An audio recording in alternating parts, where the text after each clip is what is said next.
జగన్ పని అయిపోయింది. అందుకే ఎమ్మెల్యేల్ని ట్రాన్స్ఫర్ చేస్తున్నాడు. ప్రజలందరూ ఆలోచించాలా. మన ఇంటి చెత్త తీసుకుని పక్కోడి ఇంటి ముందలేస్తే అది బంగారం అవుతుందా?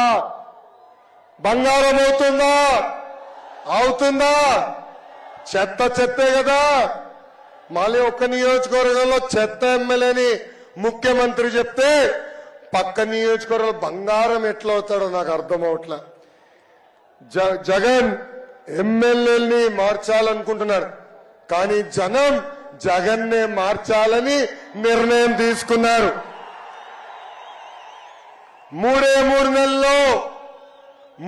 మూడు నెలల్లో వైకాపా ప్రభుత్వాన్ని శాశ్వతంగా భూస్థాపితం చేసే బాధ్యత మనందరం తీసుకోవాలి. ప్రజలందరినీ కోరుతున్నాం, 175 స్థానాల్లో కనీసం 160 స్థానాలకి తెలుగుదేశం పార్టీ, జనసేన పార్టీ అభ్యర్థిని గెలిపించండి. 25కి 25 ఎంపీలు మాకివ్వండి.